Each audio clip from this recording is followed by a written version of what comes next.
Episode 2 के start में Matsumoto वीवी को आइकावा के फ्यूनरल की वीडियोस दिखाता है, जहां पर एआई और ह्यूमंस एक साथ उसकी फ्यूनरल पर मौजूद थे। आइकावा की डेथ एक मेजर की पॉइंट था, जिसकी वजह से फ्यूचर्स में एआईज अग्रेसिव हुए थे। टाइमलाइन को अल्टर करने के लिए वीवी आइकावा को बचाने जाती है, एक गार्ड रोबोट बनकर। एक ऑर्गेनाइजेशन आइकावा को मारना चाहती थी ताकि ह्यूमंस की एआई पर सुपरमेसी बनी रहे। ये ऑर्गेनाइजेशन एआई से नफरत करती थी।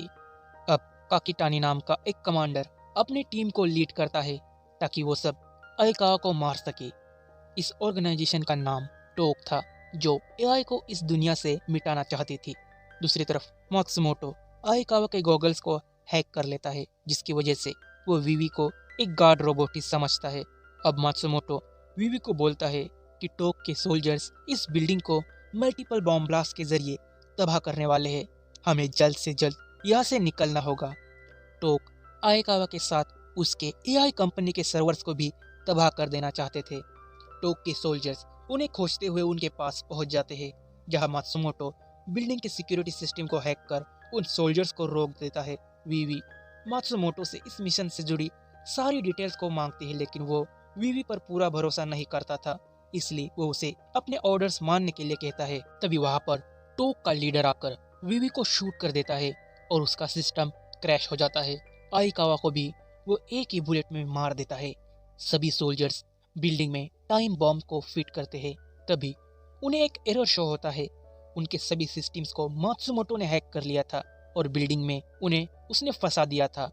उनके गॉगल्स को हैक कर उसने उन सभी को एक इल्यूजन दिखाया था कि वो तीनों मर चुके हैं, लेकिन वो सब वहां से भाग जाते हैं। वो सब वहां से बाहर निकलने ही वाले थे, तभी काकिटानी उनका रास्ता रोक लेता है। पर मात्सुमोटो उन हैक्ड बॉम्ब्स को ब्लास्ट कर उसे मारने की कोशिश करता है, लेकिन वॉयलेट उसकी जान बचा लेती है। मात्सुमोटो उसे कहता है, हमारा मिशन आइकावा को बचाना है, लेकिन तुम तो हमारे एनिमी को ही बचा रही हो। वीवी उसे कहती है, मेरा ड्रीम है कि मैं हर एक इंसान के चेहरे पर स्माइल देखूं, चाहे वो इंसान कोई भी हो। मात्सुमोटो वीवी को लॉजिकली सोचने के लिए कहता है। वो उसे बता देता है कि तुम सबसे पहली एआई रोबोट हो जो अपने डिसीजंस खुद ले सकती है, और 100 साल बाद भी तुम इसी एबिलिटी की वजह से मौजूद रहोगी।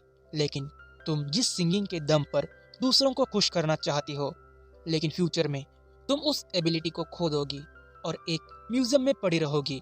इसलिए तुम्हें अपने सिंगिंग से ज्यादा लोगों को चेहरे पर खुशियां लाने से ज्यादा सिंगुलैरिटी प्रोजेक्ट पर काम करना चाहिए।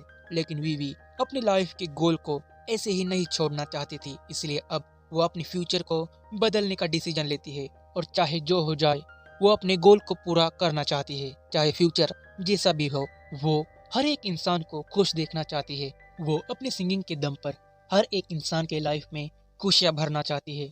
वीवी मात्सुमोटो को सभी डोर्स ओपन करने के लिए कहती है और इस बिल्डिंग को गिराने के लिए कहती है, ताकि वो बिल्डिंग के टॉप पे जाकर गिरते हुए बिल्डिंग की हेल्प से सामने वाली बिल्डिंग में जा सके। नीचे टोक के बहुत सारे सोल्जर्स थे, जिसकी वजह से वो वहां से नहीं भाग सकते थे। आइकावा की जान बचाने के लिए वो ये टफ डिसीजन लेती है। बॉम्ब ब्लास्ट के कारण बिल्डिंग कोलैप्स हो जाती है और वो आइकावा की जान वक्त पर बचा लेती है। काकिटानी उसे देखकर चौंक गया था, क्योंकि वीवी ने एक एआई ने उसकी जान बचाई थी, जबकि वो उसकी दुश्मन थी। वीवी आइकावा को लेकर एक सेफ जगह पर पहुंच जाती है, जहां आइकावा के ग्लासेस भी टूट जाते हैं और वो वीवी को पहचान लेता है। अब सिंगुलैरिटी प्रोजेक्ट के फर्स्ट मिशन को उन दोनों ने सक्सेसफुली कंप्लीट कर लिया था। आइकावा की जान बच गई थी।